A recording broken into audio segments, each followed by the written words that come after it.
auzubillahi mina sheytaani rajim bismillahi rahmaani rahim bu ñu laa tàmbali nag ñu bàyyi imaam mu defal ñu ñaan ñu doon dugg ci mbir mi imaam ne nu jàng ku nekk fatiha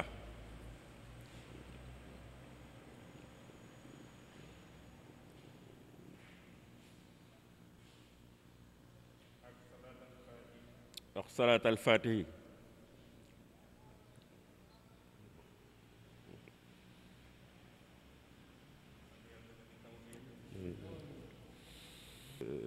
ñu ngi wëy ci mbir mi mairie bi ak APEX si doon organisé muy téléthon boobu ñu taxawaloon ngir dajale fi lu ñu dimbalee néew ji doole ji ci jàngoro ji nekk fii bu ngeen fàttale ko ba ñu wootee fii imaam yi ñu doon def kaamil doon ko jàngal ñiy def ci liggéey bi ñaan ci feebar bi imaam dafa waxoon ne ku am dara rek dugal ko ci mbir moomu ginnaaw ko ci mairie bi APEX yi ñu organiser woon téléthon boobu di laaj ku nekk def ci ba ñu ko yëgee nag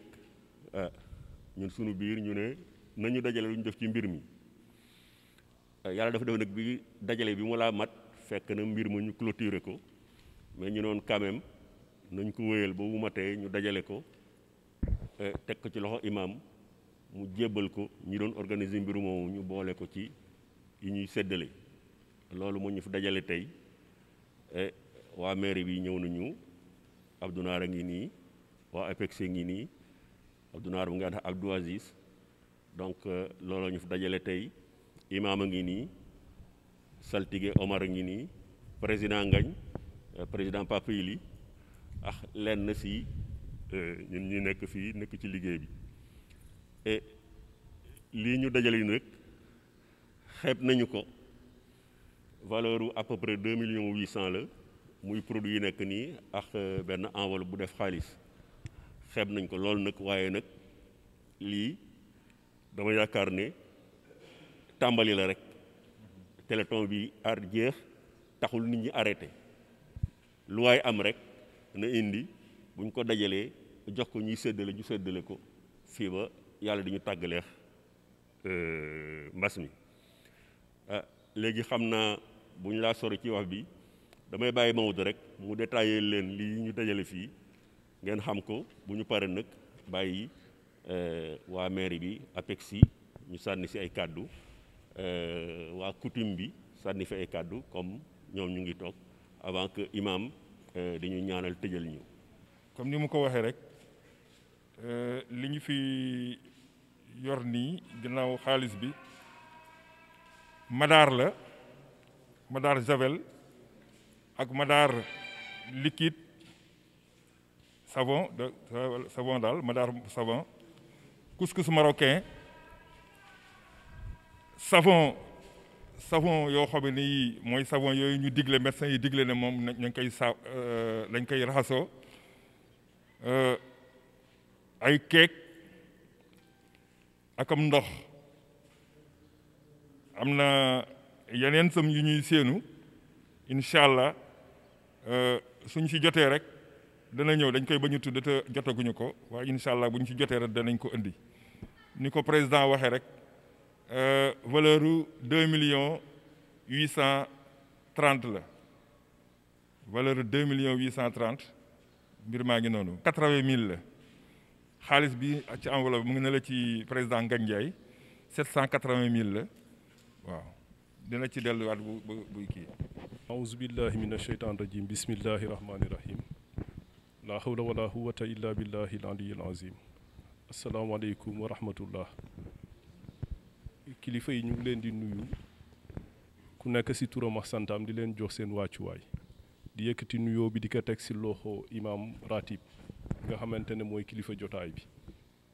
di profiter aussi si occasion bi di baalu àq ñi ñu fu fekk ñëpp ak ñi ñuy seetaan si télé bi si weeru koor wi di leen baal àq aussi di leen ndokkeel aussi si weeru koor wi di ñaan sunu borom li nga xamante ne balaa la bu yàlla wàccee yal na ko yàlla gaaw teggi jàmm di yëkkati kàddu ndëkk si turu président APEXI di Serigne Mbaye Guène ak comité directeur bi yëpp ak lenn si comité d'honneur bi am na ñu fi toog imam ratib si la di vraiment rafetlu li nga xamante ne moo ñu fi tax a daje muy réceptionner li nga xamante ne muy participation wala contribution wu conseil des notables bu Yoff donc si li nga xamante ne initiative la gaa boo xamante ne imam moo ko jëkkoon yëkkati chargé woon APEXI pour mu laaj waa Yoff ñëpp lu waay am lu waay man pour ñu dajale ka delloo ko si ñi nga xamante ni ñoo ko gën a yeyoo donc si loolu ndëkk comme xalaat yu bëri wala xalaat yu rafet yëpp ñoo bokk benn néeg bu ñuy fanaan waa Yoff TV yëkkati woon loolu consulter maire yi ñu ànd ñun ñëpp defoon ko si vraiment anam bu rafet ngeen woote woon fa ndëkk ne di ngeen joxe seen contribution tey bu ñu tasee fii di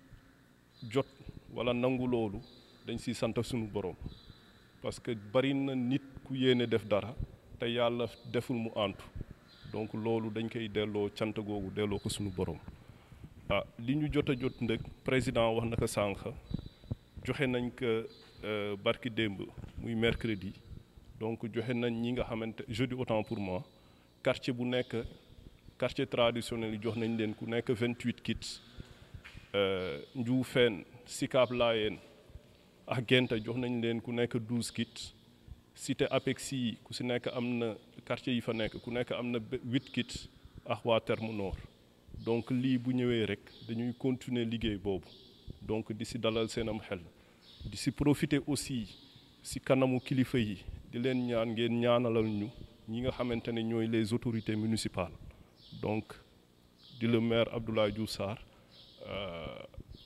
Abdou Naar toogal ka fi ndax bi ñu dajalee mbir mi dañ ko yóbbu mairie pour jébbal leen ko moom mu ne APEXI vraiment doy nañ commune bi pour gérer loolu donc loolu di xeetu teraanga ak ab sas boo xamante ne dañ ko delloo APEXI loolu imam donc bu ñëwee fii di yëkkati kàddu si turu APEXI dina rafet ñu gaaral leen ko ñi ñu si àndaloon di waa Yoff TV ak monsieur le maire noonu lañ doxalee ak APEXI donc loolu ndëkk du guléet parce que am na liggéey yu bëri ñu ngi ko séex ànd ak di ko def ak ñoom donc muy collaboration boo xamante ne bu mucc ayib la yàlla na bu si cat dugg donc vraiment di rafetlu li nga xamante ne moom lañ fi fekk di ay xéewal yu ñu jëmale si ñi nga xamante ne seen wërsëg dinañ si nekk di leen ñaanal yàlla mébét bi ngeen am si Yoff yàlla na leen suñu borom gën a dëgëral ba ngeen matal ka donc lii ndëkk bon lu rëy la si ñu naa parce que APEXI mooy chambre wala ñi gën a ndaw si coutume Yoff donc boo leen ñu yanee di ñu jàppale si yan bi parce que lii APEXI la waroon mu dem faaguk mais ñëpp xam nañ ne budget APEXI dafa limité donc tey bu ñu gisee li ñu def si Covid bi defe naa li ñu def si social man bi mu bokkee APEXI ba léegi mosuñu ko def si at yi te jàppale yu mel nii moo tax vraiment ñu ngi profiter si occasion bi di remercier ñi nga xamante ne ñëpp dañu contribuer si lii ñuy def nii di leen ñaanal bépp dërëm buñ si def wala bépp 15 yàlla na ko yàlla ful ñi amoon yéene def ñëpp yàlla na yàlla mottali seen yéene boobu bilaay rasulullah allahumma salli ala sayidina muhammadin wa sallim mina sheytaani rajim bismillahi rahmaani rahim salaamaaleykum wa rahmatullah ñu ngi nuyu ñi fi toog ñëpp di jël nuyoo bi di ko jox teg si loxo imam Mouhamed Ndoye pour mu wasaaral ñu ko si mbooloo mi di rafetlu rek li nga xam ne tey jii moo ñu fi dajale parce que lii dafa rafet trop dëkk bi mbas am fi le conseil des notables xalaat ne ñoom comme téléthon dafa amoon ñu ngi doon laaj tey nag ñu indi li nga xam ne am na solo trop teg ko si ñuy doon organiser téléthon bi je pense que Dabakh APEXI ñëw na si ni ñu ko organiser bi mu ñëwee dañ ne leen comme yéen a ngi fi yéen APEXI ñun maire tegaat nañ lépp seen loxo mais commission bi suñu membre mu ngi fi waxtaan leen lu mu rafete rek ngeen def ko ok expliqué na ko donc ni ñu ko defee mais li ñuy def lépp le maire la waroon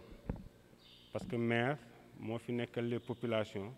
donc lii ñëpp di def dañ koy jàppale donc ñu ngi leen sant si loolu moom it toogul parce que état du Sénégal bi mbir mi amee dafa séddaale ci dëkk yi ñun Yoff ñu ngi ci amoon 7060 kit lañ ci amoon kit yoo xam ne ceeb la diwlin suukar pat ak savon 7060 familles yi dafa bindoo woon nañu ne les 1802 familles mooy ñi amoon BSF maanaam bourse sécurité familiale ñooñu président dana woon dañuy am d'office donc da doon def 5000 je pense 258 familles ñoo waroon am léegi bi loolu amee ñu ne nan lañ koy def pour séddale ko ci dëkk bi ñu waxtaan xool quota yi xam ne ñi mu amoon ci bourse sécurité familiale ñu def ay kii am na quartier yoo xam ne am nañ 300 kits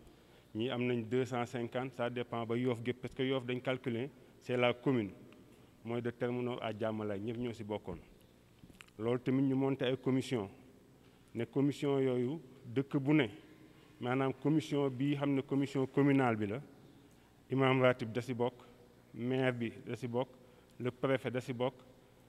bàjjenu gox seen président da ci bokk président zone 6 da ci bokk président RS Yoff da ci bokk bu fekkee dëkk bi am na église curé ba dafay bokk ñooñu ñëpp ñooy commission communale bi moo am nag des sous commission de quartier sous commission de quartier dañ ne imaamu quartier ba dafay bokk bàjjenu gox ba conseil municipal ba fa dëkk ASC ba maanaam ñooñu ak bu fekkee école ba am na dëkk ba quartier ba am na école directeur d'école ba ñooñu ñoo war a la sous commission bi nga xam ne ñoom ñooy def des propositions ñan la ñu koy jox ci quartier yi monté nañ l'ensemble des commissions ñaar rek moo ñu dese moom la ñuy monté ji léegi nii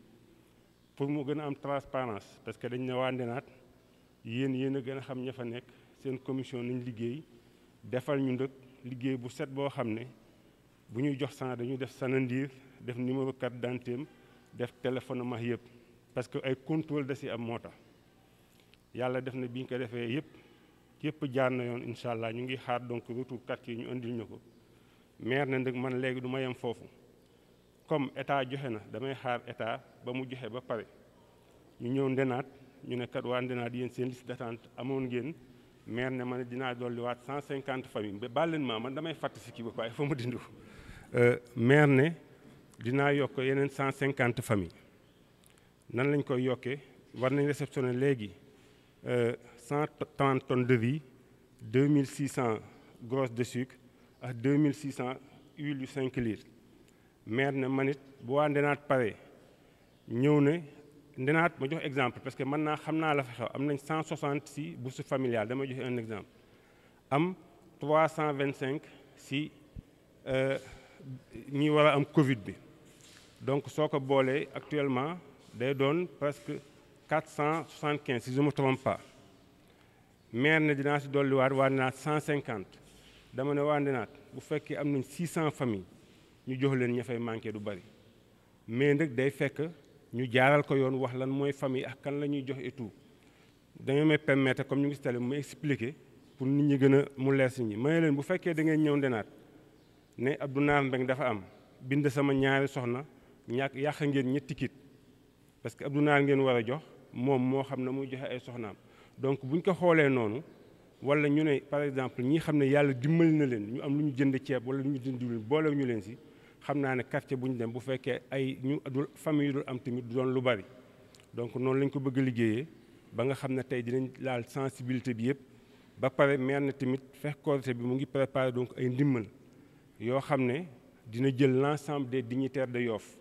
jàppale leen tamit si li xam ne donc si lañ nekkee parce que ñoom tamit ay kilifa lañ am nañu si bari ñoo xam ne mën nañ bañ a am si kit yooyu parce que seen niveau fi mu toll la mais maire na man ñooñu comme samay kilifa lañ tamit maa ngi préparé pour jàppale leen donc si mbas mi muy la nga xam ne tey objectif am mooy ñu fexe ba ku nekk am loo war a am si Yoff ñooy tamit ñun bu ñu koy séddaale dugaluñu si politique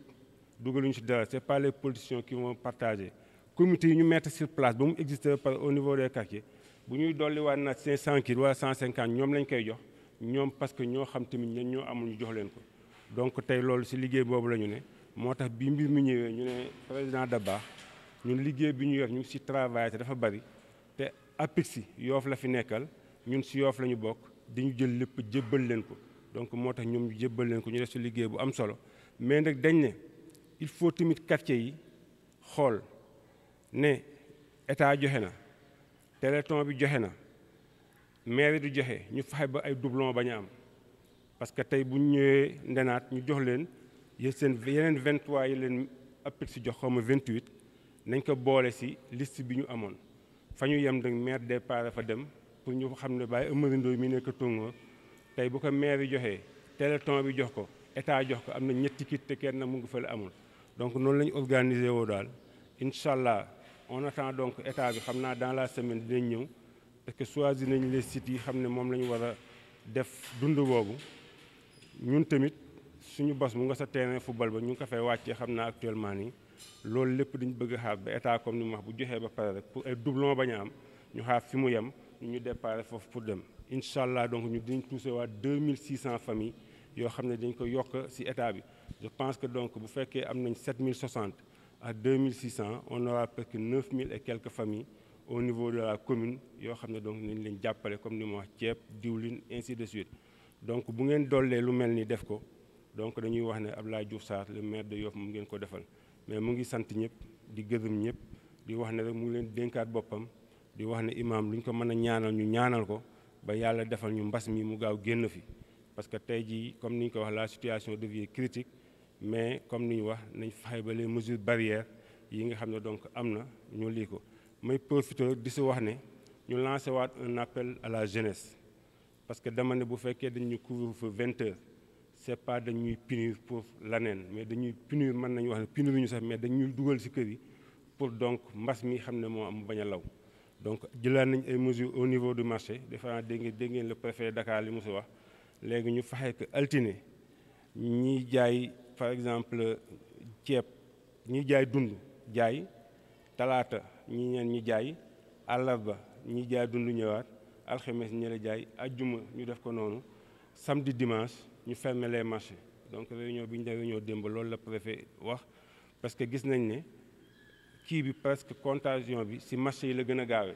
moo tax donc mu bëgg a jël décision bi léegi la samedi dimanche dañuy tëj marché bi nettoyé ko defar defoon nañu sax benn arrêté waxtaan ak ma marché ñu avant li ñëwaat ne dañ koy tëj léegi àllarba ak dimanche mais démb bi ñu demee ci réunion boobu préfet dana dans l'ensemble des marchés de Dakar bi ñu ci waxtaanee ba jubboo nañ ko alterner léegi bu ñuy jaay dund jaayee tey suba ñuy jaay tissu wax nangam jaay ginnaaw suba ak ñi bon ñii dañuy jaay ñetti fan ñuy jaay dund ñu la jaay ñaari fan ñu tëj marché bi donc ñaari fan loolu mooy li xam ne donc moo bees foofu ñuy wax ne rek donc lii kontaan nañ ci torop bi may ñëw nag maa ngi ànd ak tonton Aziz Ndoye mii nga xam ne mooy le conseil spécial du maire di gërëm boon le conseil des notables de Yoff ci liggéey bu set bii ngeen def liggéey bu am solo bi ngeen def parce que tey jii lii moo wane donc Yoff benn bopp la kenn mënu ko xar ñaar parce que bu ngeen jëlee lu am solo nii teg ko ci waat ci loxo téléthon bi ñoom it nañ ci waxtaanaat xoolaat quartier bu ne incha allah loo ci mën a am parce que c'est pas le montant c'est pas les produits mais c'est le geste qui est noble parce que def ngeen lu rafet donc président donc Njàmbur bi président conseil de notable imam yéen ñi fi toog ñëpp donc kontaan nañ ci li ngeen def di leen ñaan rek ngeen gën ñu ñaanal ba yàlla mën ñu jàppale ci li xam ne donc moom la ñu bëgg a séddale mu bañ a am benn coow am na commune yoo xam ne dégg ngeen ne préfet ba sax arrêté na commission yaax yëpp parce que dañu dem sa quartier gisal fa politique ñu nag yàlla dimbali nañu quartier bu ñu dem dañu naan c'est le délégué qui est le président parce que arrêté bi président décret bi noonu la ko wàccee ñun dañu copier rek def arrêté mu ne c'est le délégué qui est président l'imam du quartier est membre kii est membre mais am na article boo xam ne dane quartier bi mën nañ jël tamit personne ressource boo xam ne xalaat nañ ne rek mën na indi xelam maanaam waa Ndëngaañ mën nañ oo tonton Maodo ne ko kaay bokk suñu commission parce que yow lii waa nga oo tonton Mbaye Thiaw ne ko kaay dugg si commission parce que xalaat nañ ne donc yow du ñu apporter dara donc commission foofu c'est pas fermé mën nañ ko ubbi nag jël le maximum loolu lépp c'est pour plus de transparence ñun tamit bu ñu jëlee les produits dañu ñëw jébbal ko la commission ñoom ñooy séddaale au niveau des quartiers donc il fallait donc mu expliquer leen loolu xam ne foofu lañ toll mais di leen santaat bu baax di leen gërëm ci liggéey bu set bi ngeen def ngeen baal ñu wasal auzu billahi mina sheytaani rajim bismillahi rahmaani rahim alhamdulillahi rabbil alamin arrahmaani rahim maliki yawmi din iyyaka na'budu wa iyyaka nasta'in ihdina siratal mustaqima siratal lazina an'amta alayhim ghayril maghdubi alayhim wala dallin allahu akbar allahu akbar allahu akbar alhamdulillahi rabbil alamin alhamdulillahi rabbil alamin alhamdulillahi rabbil alamin assalaamu aleykum wa rahmatullahi taala wa barakaatuhu. ñu ngi tàmbali yëkki suñu kàddu di màggal suñu borom subhaanahu wa taala di ko bàkk ci turam yi gën a màgg di ko ñaan moom borom bi ci yërmandeem bu yaatu ci yërëm jaam bu yaatu ci njëggalam yu kawe yi ci dimbali ay jaamam ci kawe yi yàlla nañu defal taysiir defal ñu tawfiix defal ñu fatxu ba li nga xamante ne mooy balaa bi mu wàccee ci àdduna bi mu nasaxal ko dindi ko fi te képp ku mu laal yàlla may la nga wér di yëkki nuyoo bu sell bu tedd di ko jox imaamu ratib bi El Hadji Mouhamed Ndoye bi toog nga xam ne moo nekk ci bopp ayima yi nekk ci commune bi di jiite jumaa ju mag ji ñu nekk nii di imaamu ratib bu Yoff mu tegal ñu ko ci loxo Baye Abdoulaye Thiaw Laye xalif général des Layènes yàlla na fi yàgg te ànd ak wér te yenu maamam bi mu yenu yàlla na ko yàlla woyofal te lépp lu mu ci bëgg yàlla na ko yàlla may mu def ko di sant imam Mohamed ci taxawaayam di ñaan suñu boroom bépp allahuma bu mu yëkki yàlla na ko yàlla nangu di ko massawu ci coono yi waaye ndëkk di ko ndokkeel di ndokkeel askan bi yëpp di ndokkeel jullit yëpp di ndokkeel umma bi yëpp islamique ci weer wu tedd wi nga xamante ne mooy shahnu ramadan bi ñu nekk ñu dugg ci bismillahi rahmaani rahim yàlla nañu yàlla may ñu génn ci alhamdulillahi rabbil alamin te ñett yi nga xamante ne moom la suñu borom dig jullit yi yàlla buñ ci dara ump te yàlla may ñu fekk kooru déwén di nuyu président Ngagne Ndiaye muy président Magu Yoff wax dëgg yàlla di mag mu am solo di ko massawu si coono yi di nuyu Baye Ilimane Diouf bi toog di président jàmburu Yoff wax dëgg yàlla di borom taxawaay di borom pas-pas di nuyu président Mame Ousmane Mbeng bi nga xamante ne mooy président Frey Yoff classe 52 56 ak ñi mu àndal yépp ci taxawaayam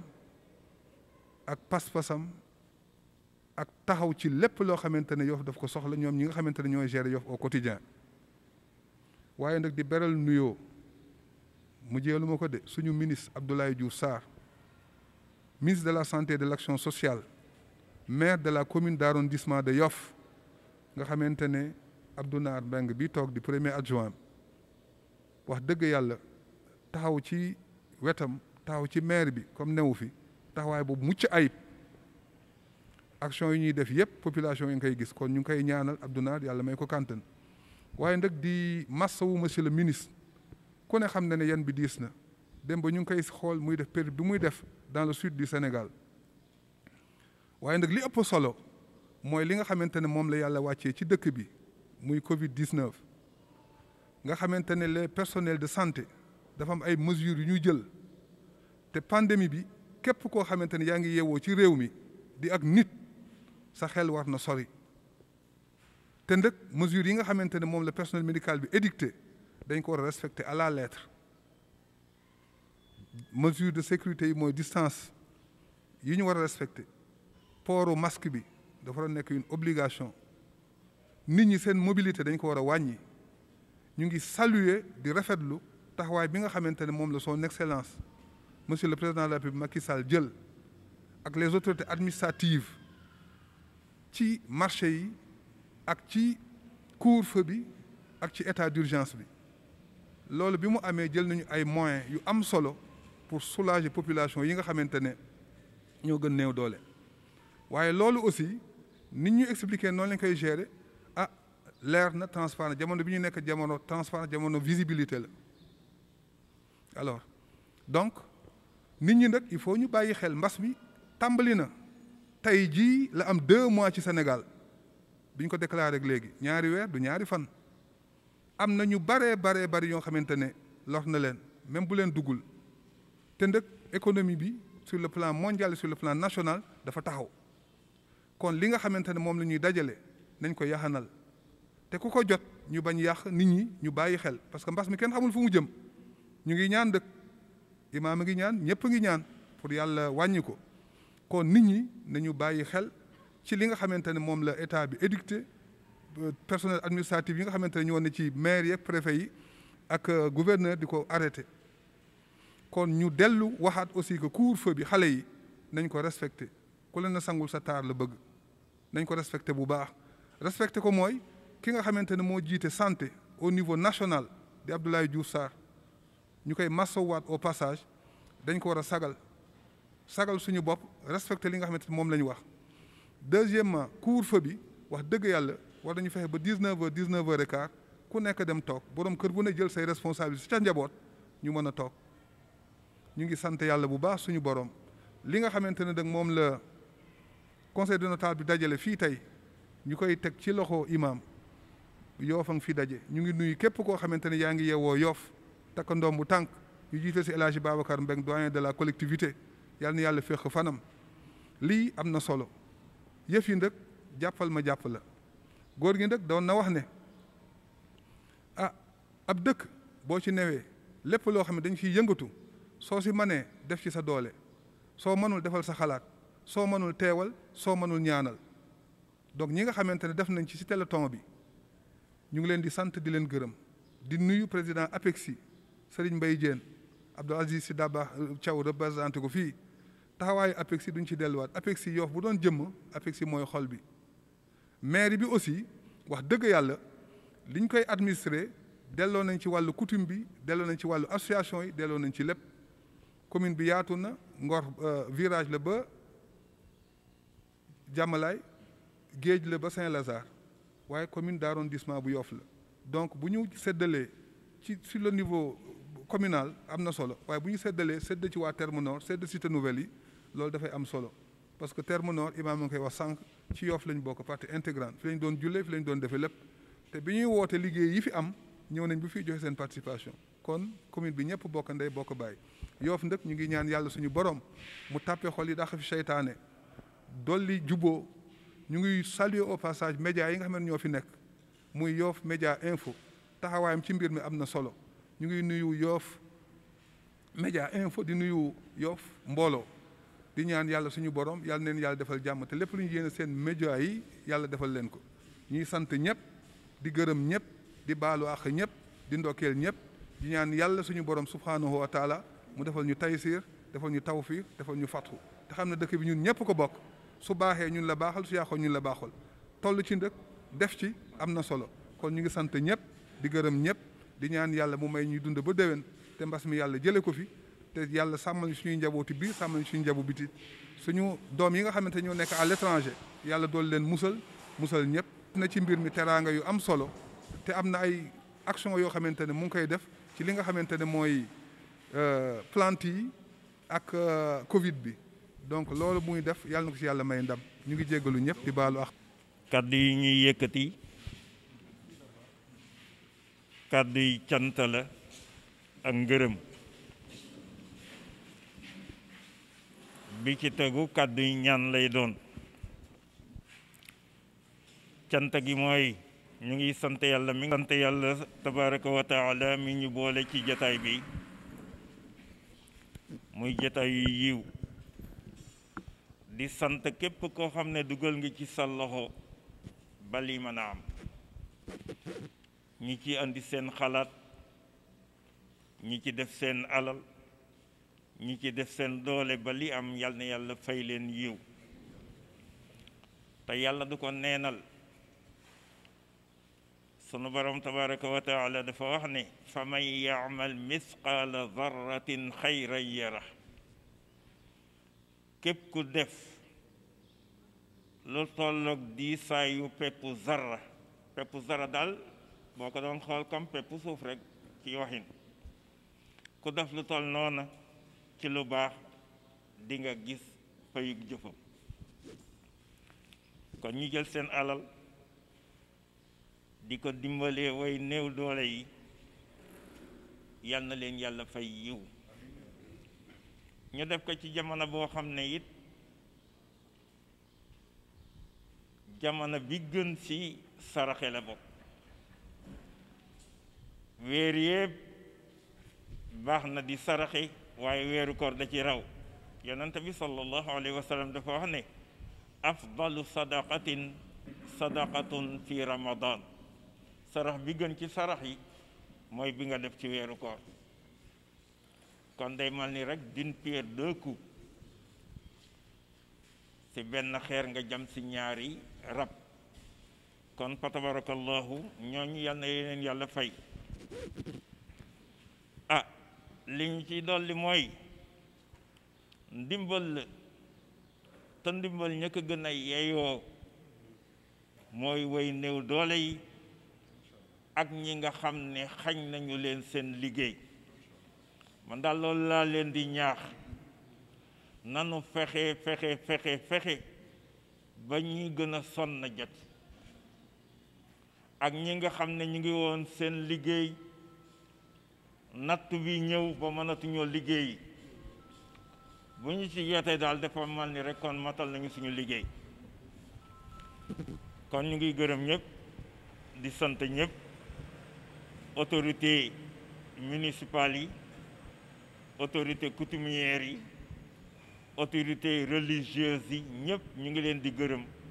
di leen ñaanal yàlla di ñaan yàlla it li yàlla wàccee ci ñun te muy mbas mi muy nattu yal na yàlla teggi ko ndax yàlla rek moo mën a tege waaye yàlla rek moo mën a teggi waaye yàlla bu la tegee nattu nangul nattu bi te sa xel di dem ci sa boroom ku nekk ci nu war na jàpp ne rek yàlla yow lay nattu yaa def li tax yàlla dinañu nattu bu ñu ko jiiñ kenn bu ko defee kon dinañu tuub dellu suñu boroom tabaraka wa taala kon yal na yàlla teggi kook jàmm la yàlla waxoon rek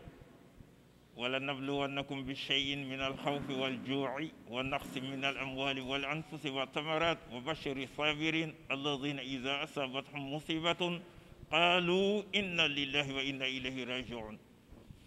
yàlla dafa gëñ ne dinaa leen di nattu wax nañ ko fi ay yoon soxla ñu si jaarat nattu foog muy am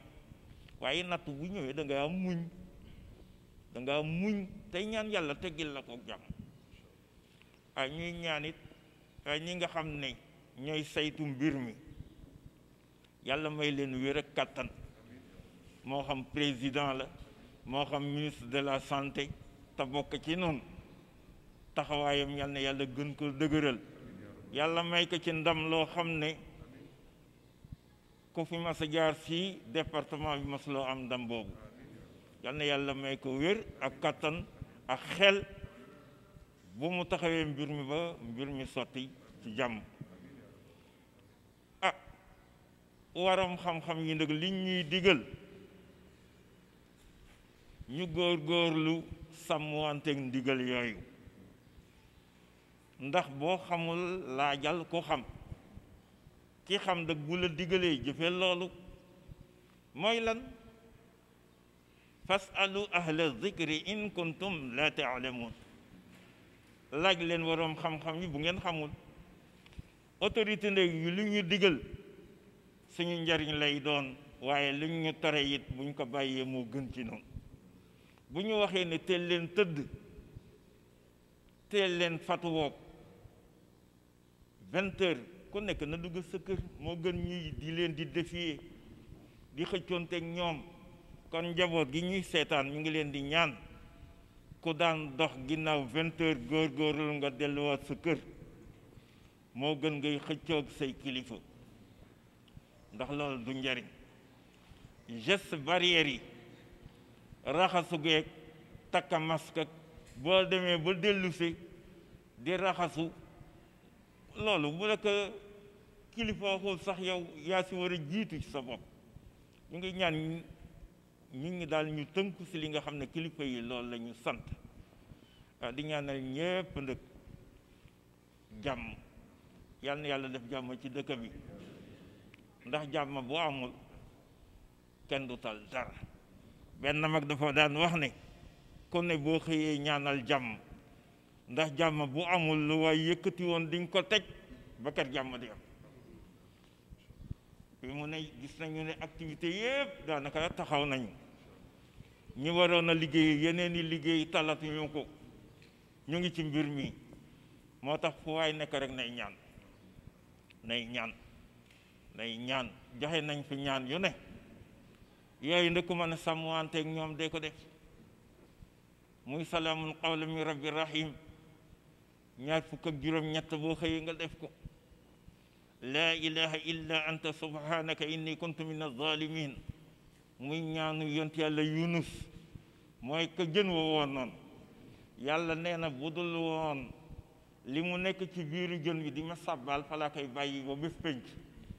waaye sabbal ga mu doon sabbal moo tax yàlla yabal jën yi mu teer gëxa ko ci tefes mooy laa ilaha illa anta subhanaka inni kuntu min az-zalimin ku ko man di zikkar di ko zikkar ndax ñaan kat mooy ngànnaayu jullit waaw ñu ngi jéggalu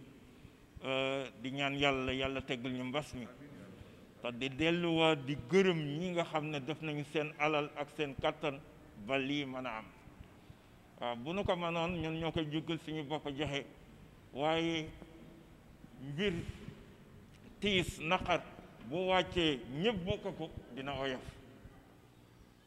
bu ko ñëpp bokkee dina oyof waaye bu daloon ci benn bopp rek day metti kon monsieur le maire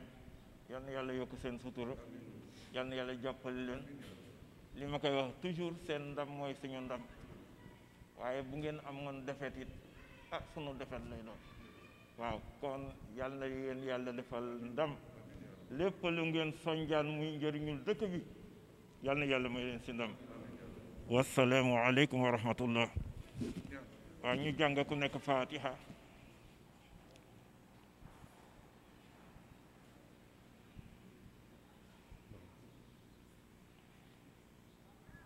ak salaat al fatih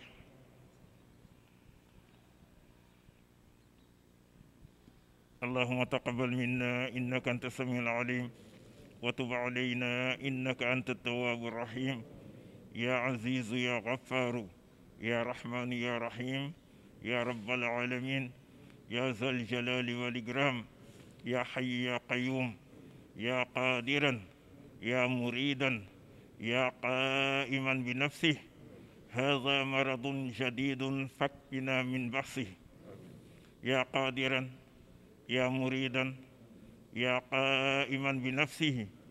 هذا مرض جديد فاكفنا من بأسه يا قادرا يا مريدا يا قائما بنفسه هذا مرض جديد فاكفنا من بأسه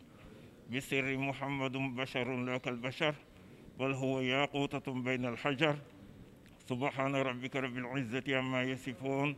وسلام على المرسلين والحمد لله رب العالمين